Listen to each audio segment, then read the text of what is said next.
Welcome to एडुजोस में आप सभी लोगों का स्वागत है। दोस्तों, आज की इस वीडियो में हम लोग करंट अफेयर्स 2020 में अगस्त के पहले सप्ताह का क्वेश्चन देखेंगे। अगस्त के फर्स्ट वीक के सारे क्वेश्चन यानी 1 से लेकर के 7 अगस्त तक के जितने भी इम्पोर्टेंट क्वेश्चन हैं, इन सभी क्वेश्चंस को हम इस वीडियो के अंदर देखेंगे। तो अगर वीडियो पसंद आए तो उसे लाइक एंड शेयर जरूर कीजिएगा। इसका क्विज जो है आपको आज हमारे एंड्रॉयड ऐप पर भी मिल जाएगा। फर्स्ट वीक का अगस्त का जो क्विज है वो आपको एंड्रॉयड पर मिल जाएगा ऐप पर, जो आप गूगल प्ले स्टोर से डाउनलोड कर सकते हैं। नीचे डिस्क्रिप्शन में भी हमने इसका लिंक दिया है, आप डायरेक्ट वहां से क्लिक करके इसे इंस्टॉल कर सकते हैं। अगर आपने पहले से इंस्टॉल किया हुआ है तो लेटेस्ट वर्जन को अपडेट करना बिल्कुल भी मत भूलिएगा। जो लोग चैनल से पहली बार जुड़ रहे हैं, चैनल को सब्सक्राइब जरूर कर लें, साथ में बेल आइकन को प्रेस करके इसे एक्टिवेट कर लें ताकि आने वाली हर एक वीडियो का नोटिफिकेशन आपको सबसे पहले मिल सके।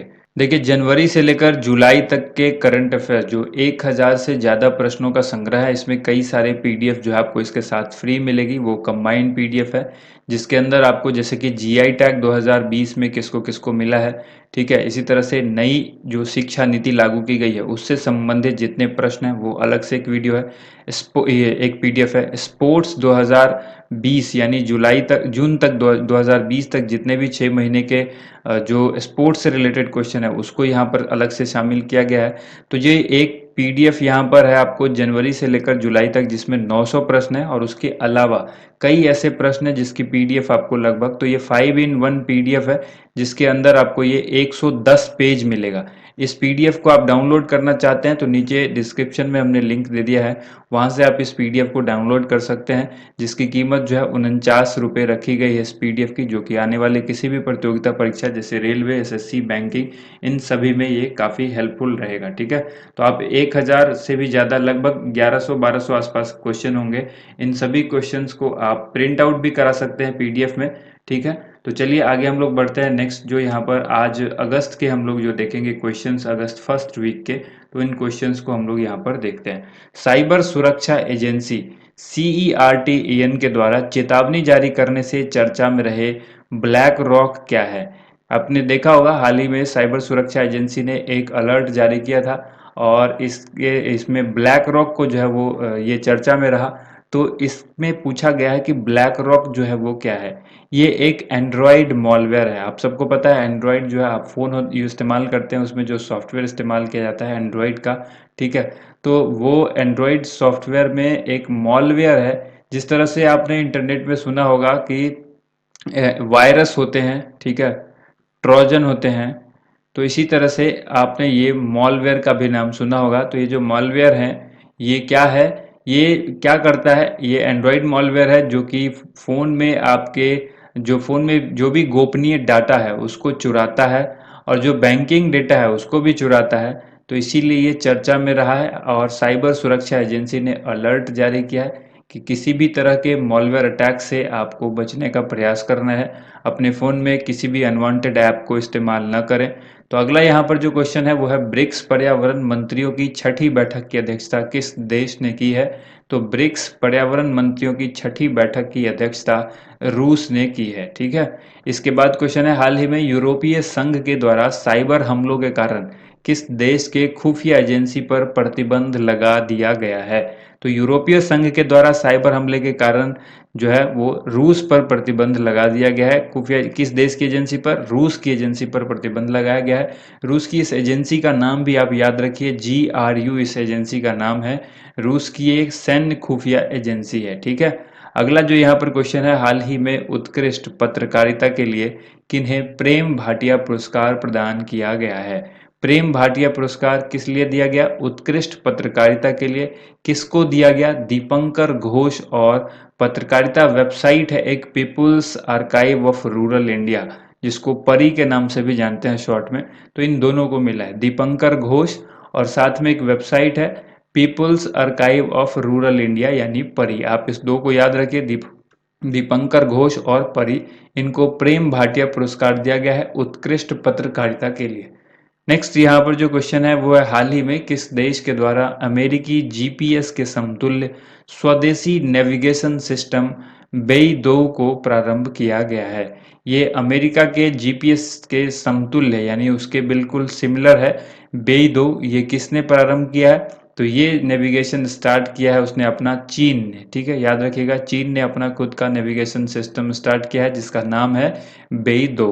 इसके बाद है हाल ही में गणितीय क्षमता में माहिर किस व्यक्तित्व को मरणोपरांत गिनीज वर्ल्ड रिकॉर्ड के द्वारा मानव कंप्यूटर होने का जो है वो प्रमाण पत्र दिया गया है।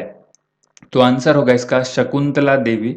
इनको इनके जो है वो देहांत के बाद इनको मरणोपरांत गिनीज वर्ल्ड रिकॉर्ड के द्वारा मानव कंप्यूटर होने का सर्टिफिकेट यानी प्रमाण पत्र दिया गया है गणितीय क्षमता में माहिर होने के कारण। इसके बाद ओबीसी कोटा पर गठित संसदीय समिति ने क्रीमी लेयर की सीमा 8 लाख रुपए से बढ़ाकर कितने करने की सिफारिश की है। तो ये सिफारिश अब 8 लाख से बढ़ा करके जो है 15 लाख करने की बात की गई है। यानी जो ये क्रीमी लेयर की जो सीमा है वो 8 लाख रुपए है वर्तमान में, इसको 15 लाख किया जाए, ऐसा ओबीसी कोटा पर गठित संसदीय समिति ने किया है। तो और इस संसदीय समिति के अध्यक्ष कौन है ये बहुत इंपॉर्टेंट है। तो इस समिति के अध्यक्ष है गणेश सिंह, याद रखिएगा किसकी अध्यक्षता में इसका जो है वो क्रीमी लेयर की सीमा को, ऐसा भी सवाल पूछा जा सकता है किसकी अध्यक्षता में ओबीसी कोटा पर गठित जो है वो संसदीय समिति ने 8 लाख रुपए से बढ़ाकर जो उसकी सीमा है उसको 15 लाख रुपए किया है। तो ये है गणेश सिंह इसकी अध्यक्षता में, ठीक है, याद रखना है 15 लाख रुपए गणेश सिंह। नेक्स्ट है एमएसएमई मंत्रालय के द्वारा पूर्वोत्तर क्षेत्र में किस योजना के तहत पायलट प्रोजेक्ट के रूप में कारीगरों एवं ग्राम के विकास हेतु अगरबत्ती निर्माण में मदद प्रदान की जाएगी। तो आंसर होगा ग्रामोद्योग विकास योजना। इसके बाद है Skoch gold award. Skoch gold award जो है वो किसको दिया गया है। तो ये दिया गया है जनजातीय कार्य मंत्रालय को, ठीक है। सक्षम आईटी योजनाओं के माध्यम से आदिवासियों को सशक्तिकरण परियोजना के लिए यह अवार्ड दिया गया। क्यों दिया गया ये भी याद रखा जाए आपको। सक्षम आईटी योजनाओं के माध्यम से आदिवासियों के सशक्तिकरण परियोजना के लिए दिया गया जनजातीय कार्य मंत्रालय को स्कॉच गोल्ड अवार्ड। इसके बाद देखिए अगला प्रश्न है, राज्यसभा सांसद और पूर्व नेता अमर सिंह का निधन हो गया, वो किस पार्टी से संबंधित थे। तो वो समाजवादी पार्टी से संबंधित थे। इसके बाद यहाँ पर देखिए नेक्स्ट है फॉर्मूला 1 ब्रिटिश ग्रैंड प्रिक्स 2020 किसने जीता है। तो आंसर होगा लुइस हैमिल्टन। नेक्स्ट क्वेश्चन है एक मास्क अनेक जिंदगी, ये एक जागरूकता अभियान है, ये किस राज्य ने शुरू किया है। देखिए एक मास्क अनेक जिंदगी जन जागरूकता अभियान का शुभारंभ जो है मध्य प्रदेश ने किया है। तो याद रखिएगा इंपॉर्टेंट क्वेश्चन है। जितने भी क्वेश्चन यहाँ पर आपको बताए जा रहे हैं ये सारे फर्स्ट वीक ऑफ अगस्त के हैं और ये सारे क्वेश्चन बहुत इंपॉर्टेंट हैं।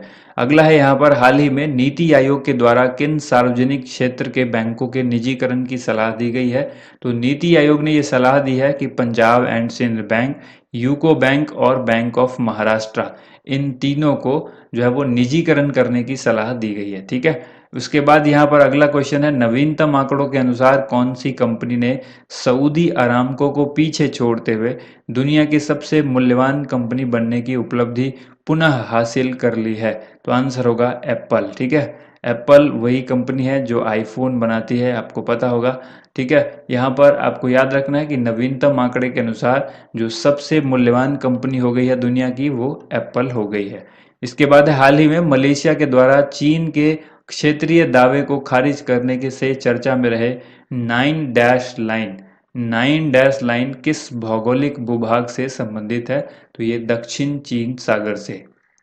नेक्स्ट यहाँ पर देखिए अगला क्वेश्चन यहाँ पर है, अच्छा यहाँ पर आपसे सवाल पूछा जा सकता है कि किसके द्वारा चीन के क्षेत्रीय दावे को खारिज किया गया है।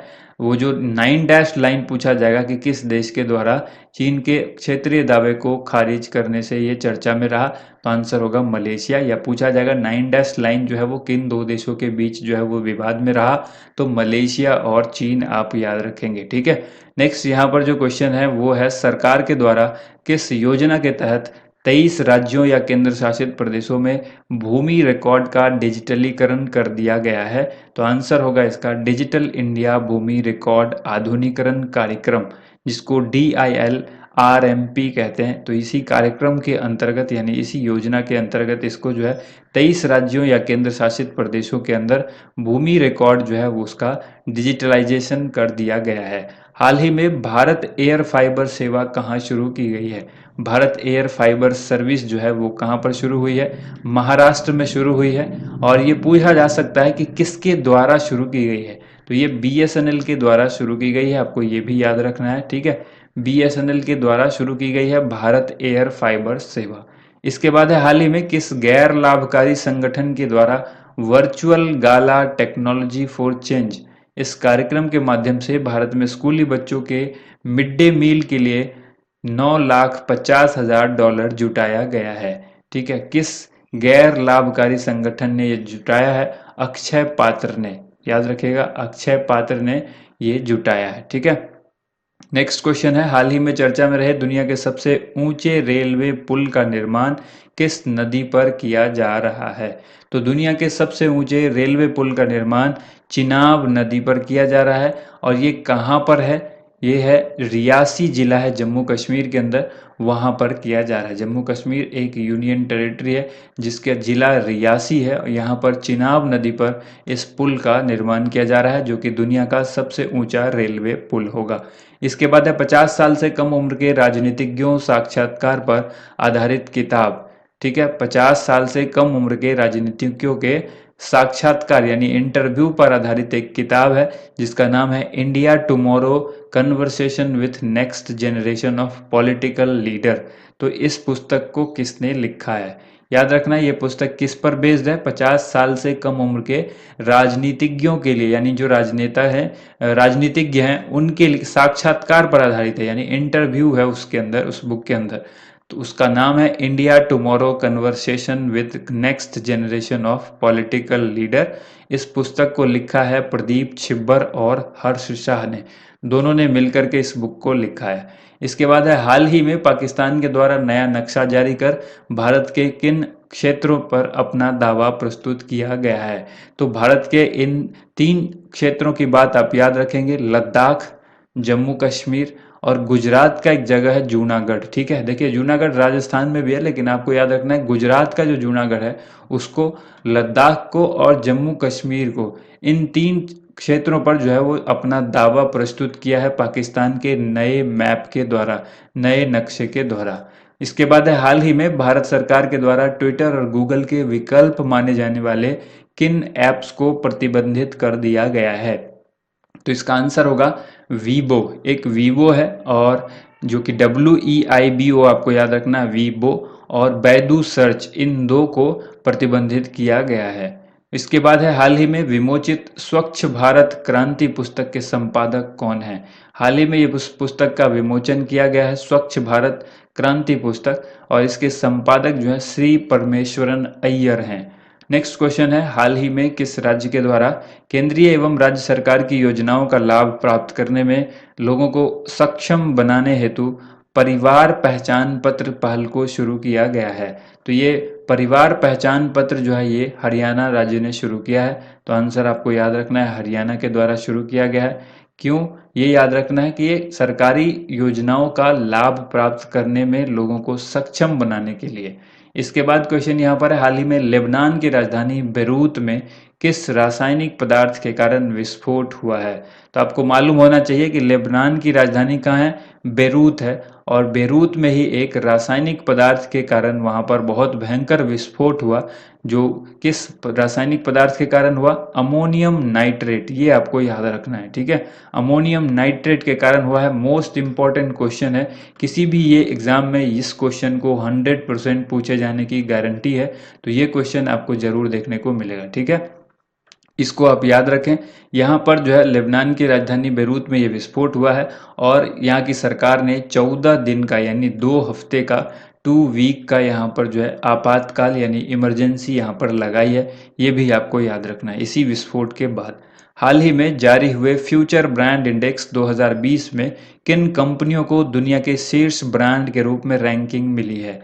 देखिए यहाँ पर आपको याद रखना है, फ्यूचर ब्रांड इंडेक्स में नंबर 1 पर जो कंपनी है वो है एप्पल, और जो दूसरे नंबर पर है वो है रिलायंस, और जो तीसरे नंबर पर है वो है सैमसंग। ठीक है, दुनिया के शीर्ष 3 ब्रांड के अंदर जो मिला है ब्रांड वो है एप्पल, रिलायंस और सैमसंग, जो कि फ्यूचर ब्रांड इंडेक्स 2020 में इनका नंबर रहा है। गोधन न्याय योजना का संचालन किस राज्य के द्वारा किया जा रहा है? गोधन न्याय योजना का संचालन जो है छत्तीसगढ़ के द्वारा किया जा रहा है। इसके बाद क्वेश्चन यहाँ पर है, परमाणु ऊर्जा संयंत्र शुरू करने वाला पहला अरब देश या खाड़ी देश आपसे पूछेगा कि परमाणु ऊर्जा संयंत्र शुरू करने वाला पहला अरब या खाड़ी देश कौन बन गया है?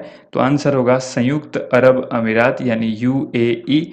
और अबू धाबी में इसका एक बराक परमाणु संयंत्र जो है खोला गया। कहाँ पर एग्जैक्ट तो आपको याद रखना है, अबू धाबी में बराक परमाणु संयंत्र के नाम से ये परमाणु ऊर्जा संयंत्र शुरू किया गया है, जो कि किसी भी अगर आप बात करेंगे किसी भी अरब देश की बात की जाए तो ये पहला अरब देश है। ठीक है, परमाणु ऊर्जा संयंत्र शुरू करने वाला।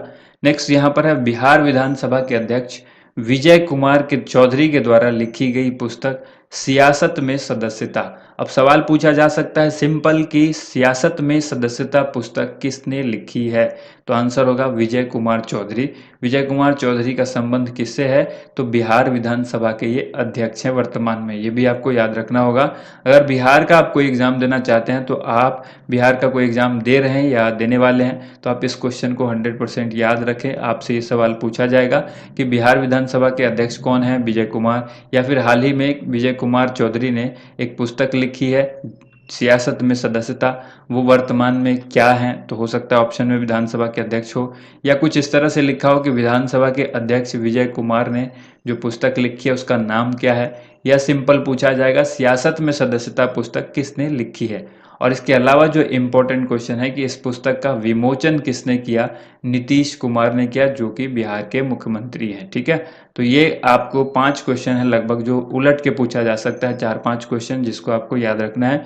सियासत में सदस्यता विजय कुमार चौधरी ने लिखी है, जिसकी पुस्तक को विमोचित किसने किया है? नीतीश कुमार ने।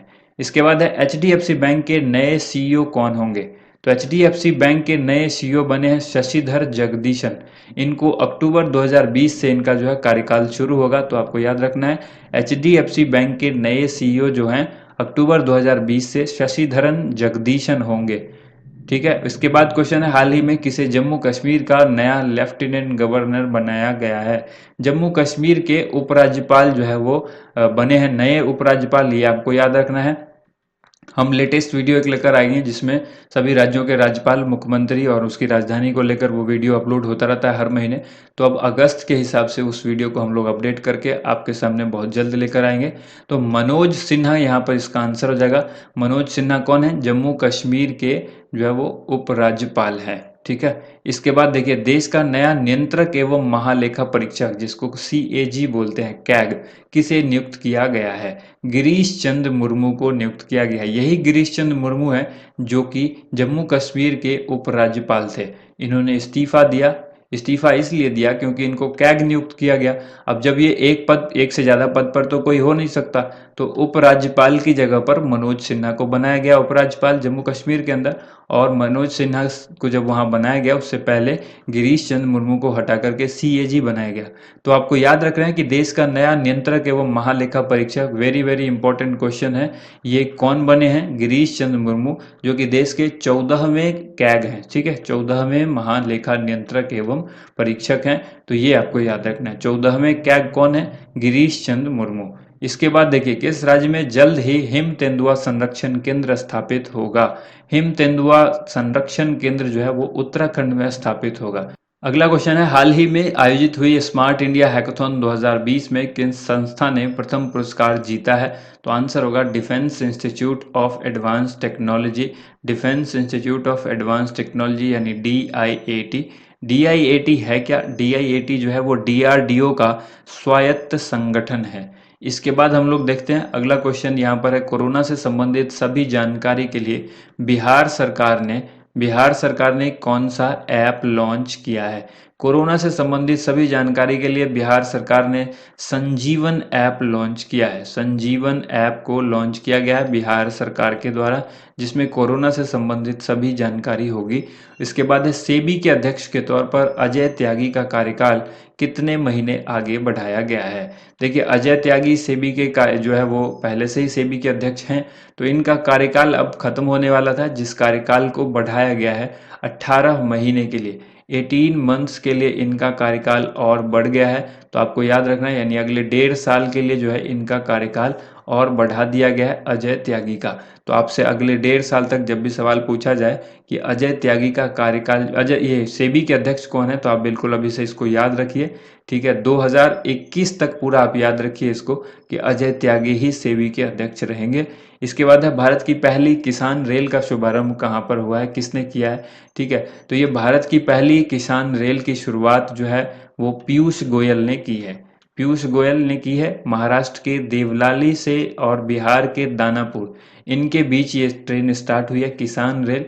ठीक है, जो भी सामान खराब हो जाता है, बहुत जल्द खराब होता है, उसमें इस सामान को जो है ट्रांसपोर्ट किया जाएगा, उस सामान को जल्दी से जल्दी समय पर जगह पर पहुंचा दिया जाएगा ताकि वो सामान खराब ना हो।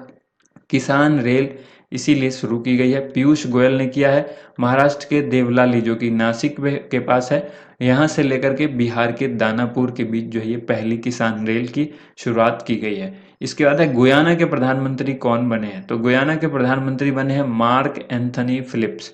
ठीक है, याद रखिएगा, गुयाना के प्रधानमंत्री कौन बने हैं, मार्क एंथनी फिलिप्स। बहुत इंपॉर्टेंट सारे क्वेश्चंस थे। अगर वीडियो आपको पसंद आई है तो वीडियो को लाइक एंड शेयर जरूर कीजिएगा। मिलते हैं हम लोग अगली वीडियो में। थैंक यू सो मच, आप सभी लोगों का वीडियो देखने के लिए बहुत बहुत धन्यवाद।